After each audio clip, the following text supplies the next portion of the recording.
आज की कहानी में आप जानेंगे कि एक पिता ने अपनी इकलौती बेटी की शादी ड्राइवर से क्यों करवा दी। पूरी कहानी ज़रूर सुनें, आपको जानकर हैरानी होगी। मेरा नाम प्रियंका है। मेरे पिता ने मेरे साथ जो किया वो कोई सोच भी नहीं सकता। मैं अपने पिता की इकलौती बेटी हूँ। हम बहुत ही रईस परिवार से हैं। हमारी एक कंपनी है, पैसों की कोई कमी नहीं है। बचपन से ही मुझे ऐशो आराम की आदत है। नौकर चाकर गाड़ियाँ मेरे चारों तरफ रहती थी। मेरी ज़िंदगी में बहुत अच्छे से जी रही थी, लेकिन उस एक दिन ने मेरी ज़िंदगी बदल दी। हमारे यहाँ कुछ ही दिनों से एक नया ड्राइवर आया था। वो ड्राइवर जवान था, लेकिन वो मुझे पसंद नहीं था। वो ज़्यादा सवाल पूछता था, कहाँ जा रही हो, क्यों जाना है। इतना तो मेरे पापा भी मुझसे नहीं पूछते थे। एक दिन जब उस ड्राइवर ने हद कर दी तो मैंने उसे एक तमाचा मार दिया और उसे नौकरी से निकाल दिया। मैंने पापा को यह बताना जरूरी नहीं समझा, क्योंकि हमारे यहाँ ड्राइवरों की कोई कमी नहीं थी। लेकिन मुझे नहीं पता था कि मेरे साथ यह होने वाला है।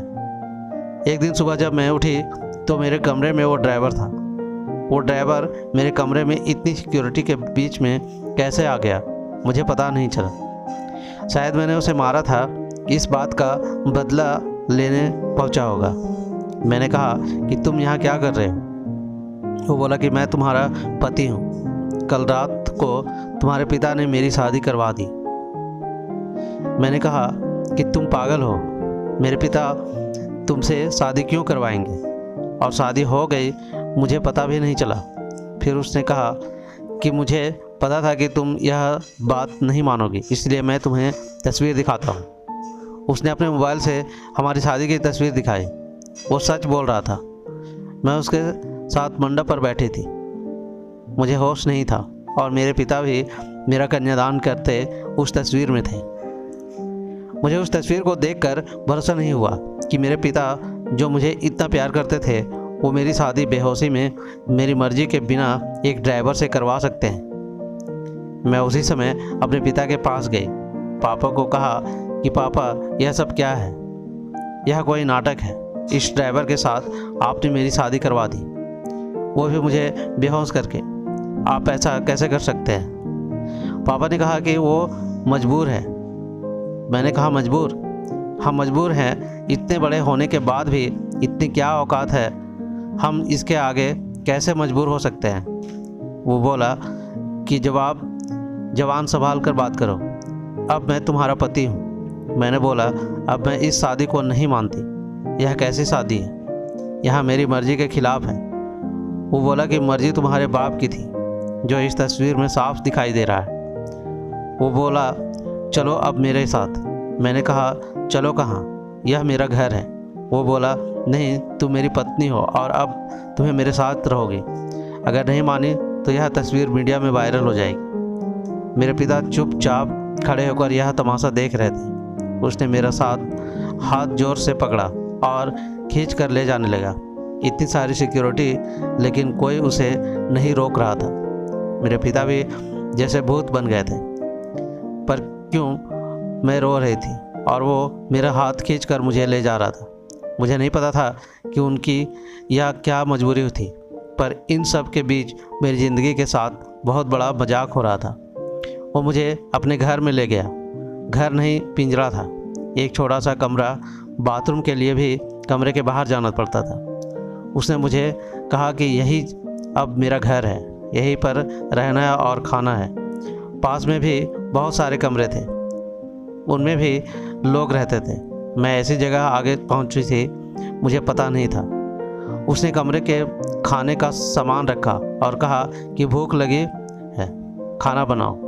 एक थप्पड़ का बदला वो इस तरह लेगा, मुझे नहीं पता था। मैंने कहा, मुझे खाना बनाना नहीं आता। वो बोला, ठीक है, मैं कहीं खा लूँगा, तुम फिर भूखी रहो। वो इतना कहकर चला गया। मैंने सोचा था कि मैं भाग जाऊं, लेकिन फिर सोचा, कहाँ जाऊंगी, मेरे घर जा नहीं सकती। मैं वहीं बैठी रोती रही। धीरे धीरे शाम हो गई थी। मुझे भूख लग रही थी। ऐसी भूख मैंने अपनी ज़िंदगी में कभी नहीं महसूस की थी। मैं मेरे कमरे की चौखट पर बैठ गई और रो रही थी। पास के कमरे से एक औरत ने मुझे रोता देखा और कहा, क्या हुआ? मैंने कहा, भूख लगी है। वो बोली, इतनी सी बात। उसने अपने कमरे से एक रोटी और थोड़ी दाल मुझे दी। उस खाने को मैंने खाया। मैंने हर तरह के पकवान खाए, लेकिन वो रोटी और दाल खाकर मुझे जो अनुभव हुआ, लगा जैसे मैंने भगवान को पा लिया हो। फिर रात हो गई थी। वो वापस आया।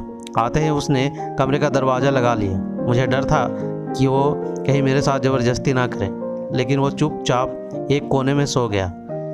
इतने बड़े महल से कमरे में, वो भी एक जज अजनबी के साथ, मैंने सोचा भी नहीं था। यह सब बर्दाश्त नहीं करूँगी। मैं उस रात सोए नहीं और सुबह उसके उठने के पहले मैं कमरे से भाग निकली। फिर मैं अपने एक दोस्त के यहाँ गई, लेकिन जब मैं उसके घर पहुँची तो उसने मुझे दरवाजे से अंदर नहीं आने दिया। बोला कि तुम्हारे पापा को फ़ोन आया था कि अगर किसी ने तुम्हारी मदद की तो अंजाम अच्छा नहीं होगा। उसने मेरे मुंह पर दरवाज़ा बंद कर लिया। मैंने सोचा था कि वापस उस कमरे में नहीं जाऊंगी, लेकिन कुछ ही घंटों में मैं समझ गई कि मेरे लिए अभी उससे ज़्यादा सुरक्षित कोई जगह नहीं है। इसलिए मैं वापस वहीं लौट आई। मुझे वापस देखकर वो बोला, क्यों आ गई? तुम्हें मुझसे कोई बचा नहीं सकता। मैंने अपने आप को इतना मजबूर पहले कभी महसूस नहीं किया। मैं इसी तरह से वहाँ अपना जीवन काट रही थी। मुझे वहाँ रहते अब 10 दिन हो गए थे। खाना मैं बना नहीं पाती थी। कोशिश करके जैसे तैसे कर बनाकर मैं खाना खा लेती थी। फिर एक दिन में चक्कर खाकर गिर पड़ी और जब मुझे होश आया तो मैं अपने पिता के घर पर थी। सामने मेरे पापा थे। उन्हें देखकर ही मुझे गुस्सा आ गया। मैंने कहा, आप मुझे यहाँ क्यों ले आए?